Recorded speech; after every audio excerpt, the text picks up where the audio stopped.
Hello friends, तो आज मैं फेक लव स्टोरी के थर्ड पार्ट को एक्सप्लेन करने वाली हूँ।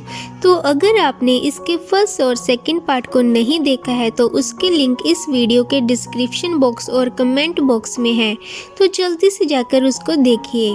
तो चलिए देखते हैं इसकी आगे की स्टोरी को। तो लास्ट पार्ट में हमने देखा था कि सुजिन बहुत तेज ड्राइव करते हुए जाती है। सामने उसके जिया और योंग थे।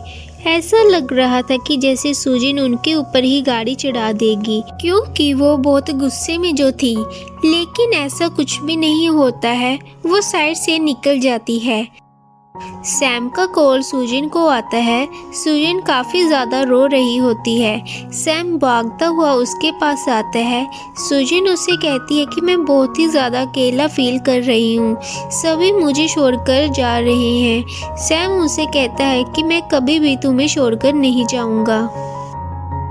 दूसरी तरफ योंग अपनी दादी से मिलता है। उसकी दादी उसे डीएनए रिपोर्ट दिखाती है जो कि उन्होंने दोबारा से करवाई थी, जिसमें ये लिखा होता है कि योंग अपने फादर का रियल सन है।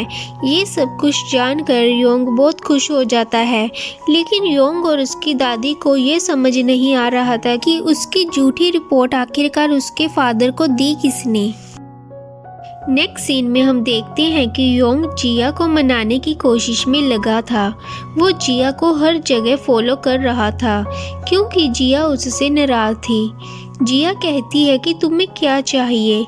योंग कहता है कि मुझे तुमसे माफ़ी चाहिए और तुम अपने अपार्टमेंट में वापस आ जाओ, और ये कहकर योंग वहाँ से चला जाता है। देन योंग हॉस्पिटल में अपने डैड से मिलने जाता है। उसके डैड उसे कहते हैं कि तुम्हें मेरी फिक्र करने की ज़रूरत नहीं है और रोज़ रोज़ यहाँ आने की भी ज़रूरत नहीं है। योंग कहता है कि जैसे ही आप ठीक हो जाओगे मैं ग्रैंडमा के साथ हमेशा के लिए आपसे दूर चला जाऊँगा, क्योंकि मैं जानता हूँ कि आप मेरे साथ रहना नहीं चाहते।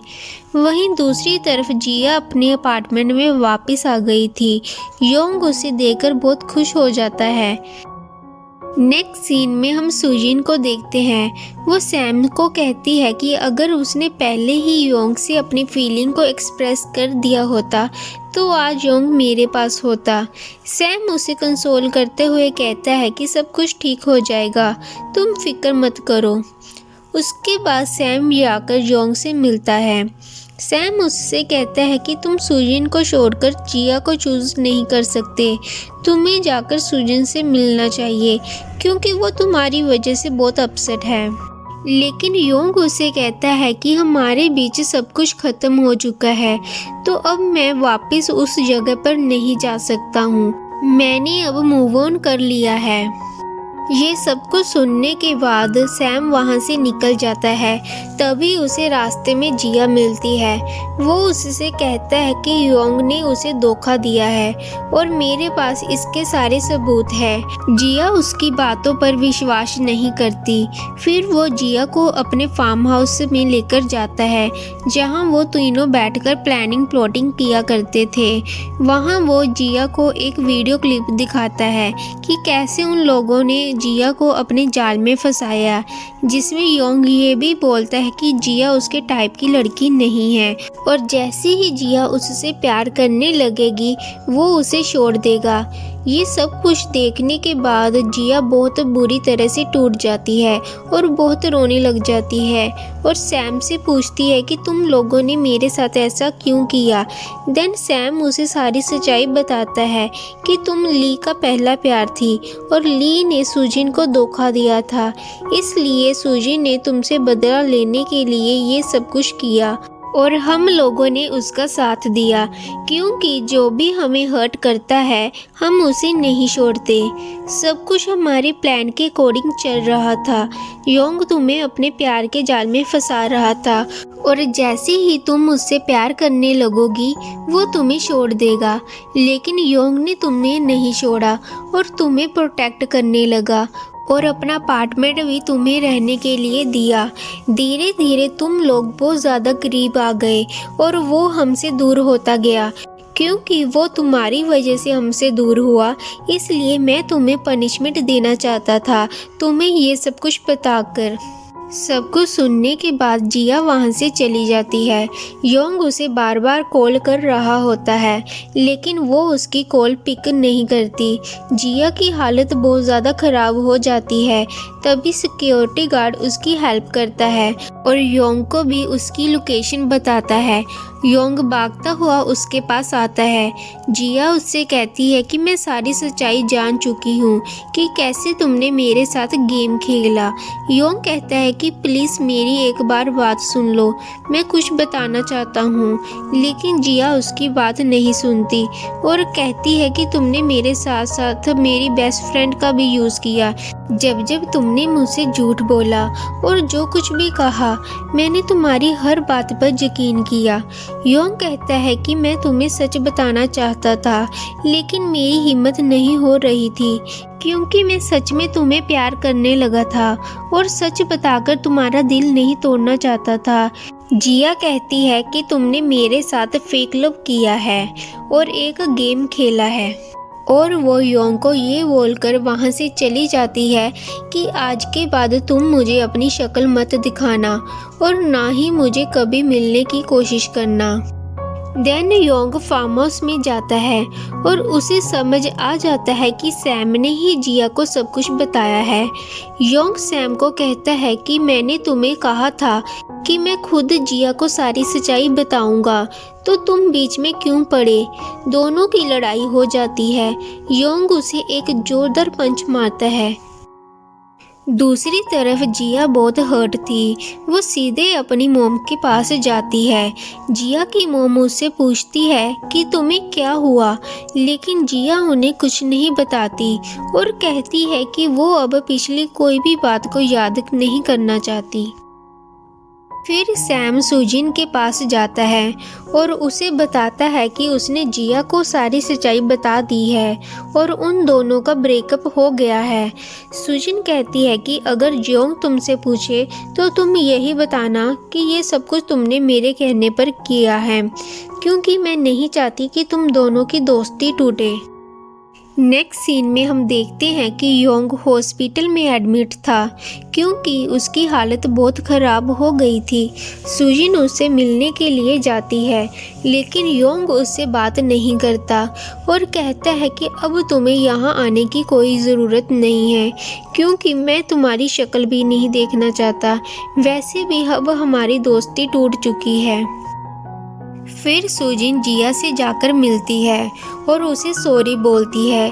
जिया कहती है कि अब मुझे इन सारी बातों से कोई फ़र्क नहीं पड़ता और तुमने जो कुछ भी मेरे साथ किया है उसकी सज़ा तुम्हें मिल गई है और जिसे तुम प्यार करती थी, तुम्हारा बेस्ट फ्रेंड, वो भी तुमसे दूर हो गया है।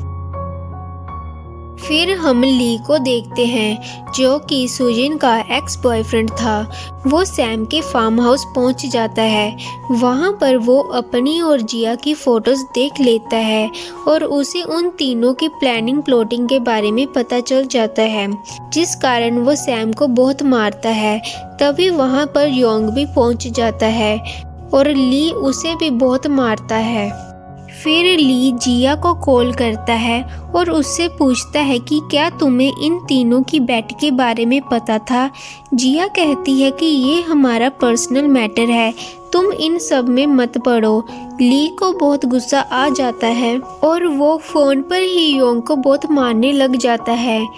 जिया सब कुछ सुन लेती है और भागती हुई वहाँ आ जाती है।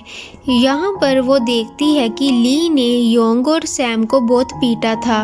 वो ली को पुलिस कंप्लेंट करने की धमकी देती है और पुलिस को फ़ोन करने लग जाती है। ली उसे रोकता है और जब वो नहीं रुकती तो ली जिया को मारने ही वाला होता है कि तभी योंग बीच में आ जाता है, जिस कारण उसके सर पर चोट लग जाती है और उसके सर से बहुत खून निकलने लग जाता है, जिसे देखकर ली वहाँ से भाग जाता है। जिया योंग और सैम को हॉस्पिटल लेकर जाती है क्योंकि उन्हें बहुत चोट लगी हुई थी। दूसरी तरफ ली भी पुलिस से बचकर भाग रहा होता है। नेक्स्ट सीन में हम देखते हैं कि सुजिन योंग से मिलने हॉस्पिटल आती है। योंग के सर पर चोट लगने की वजह से वो कोमा में था। उसकी कंडीशन देख के सुजिन बहुत रोने लग जाती है क्योंकि वो इन सब का जिम्मेवार खुद को ही मानती है। फिर सैम उसे घर ले जाता है और उसे आराम करने के लिए कहता है। सैम के जाने के बाद सुजिन बहुत सारी स्लीपिंग पिल खा लेती है जिस कारण उसे हैलुसिनेशन होने लग जाते हैं कि जैसे योंग उसके साथ में है। वो उससे अपनी गलतियों के लिए सॉरी बोलती है और अपने प्यार का कन्फेशन भी करती है। फिर वो वॉशरूम जाती है। वो इतनी वीक हो चुकी थी कि वो वहीं गिर जाती है। तभी उसकी मॉम वहां आ जाती है और उसे हॉस्पिटल एडमिट कराती है। सैम उसे वहां मिलने के लिए आता है और उसे इस हालत में देखकर बहुत रोने लग जाता है क्योंकि वो उससे बहुत प्यार करता था और उसे खोना नहीं चाहता था। दूसरी तरफ जिया भी योंग का हॉस्पिटल में पूरा ध्यान रखती है और वो अब भी योंग से बहुत प्यार करती है। फिर वो योंग के फ्लैट में योंग की ज़रूरत का सारा सामान लेने जाती है और उसे वहाँ योंग के साथ बताए हुए सारे पल याद आने लग जाते हैं। तभी उसे वहाँ पर योंग की पर्सनल डायरी भी मिल जाती है। उसे भी वो सामान के साथ रख लेती है। फिर वो हॉस्पिटल में योंग की डायरी देखती है जिसमें हर जगह जिया के ही स्केचेस बनाए हुए थे। डायरी में योंग ने अपने दिल की सारी बातें लिखी हुई थी और साथ ही ये भी लिखा था कि मैं तुम्हें सच बताना चाहता था लेकिन तुम्हें खोने के डर से मैं कभी ये सच बता ना सका क्योंकि मैं तुम्हें बहुत प्यार करता हूँ। योंग की डायरी पढ़ने के बाद जिया बहुत इमोशनल हो जाती है और वो योंग से कहती है कि मैं भी तुमसे बहुत प्यार करती हूँ लेकिन मैं वो सारी बातें भूल नहीं सकती जो कुछ भी तुमने मेरे साथ किया है। फिर वो कहती है कि हम लोग तभी मिलेंगे जब हमारे दिल में एक दूसरे के लिए कोई खटास नहीं होगी।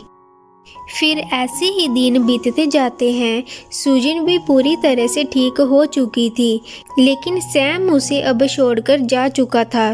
सुजिन को सैम की बहुत याद आती है।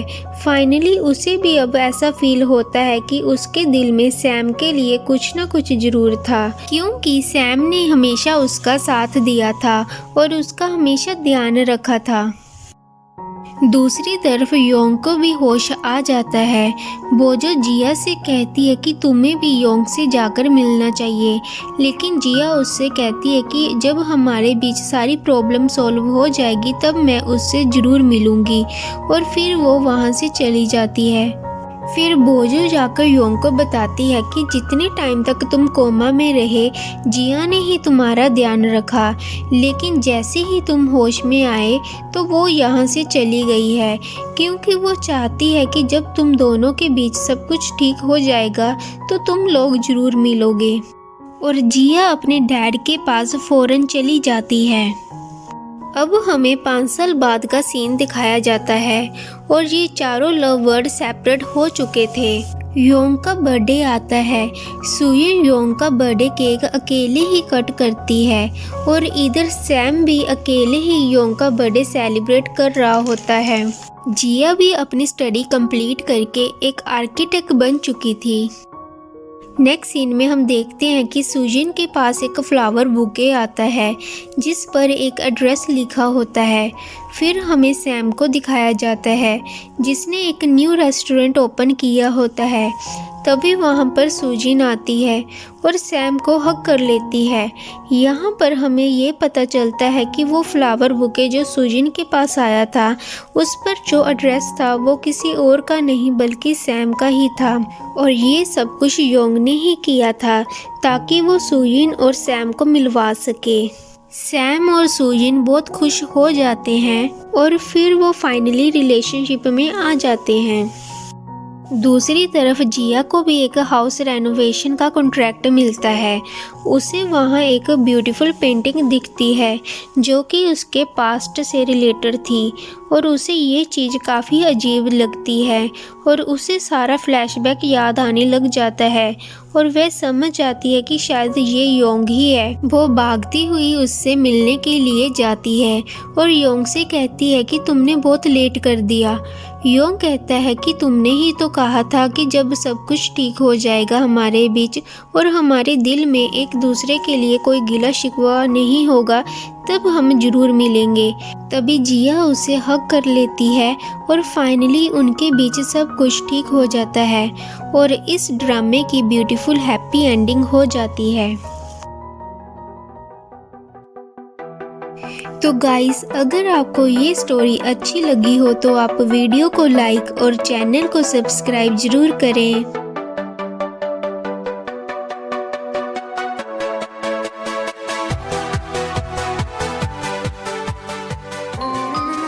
Like, share and subscribe my channel.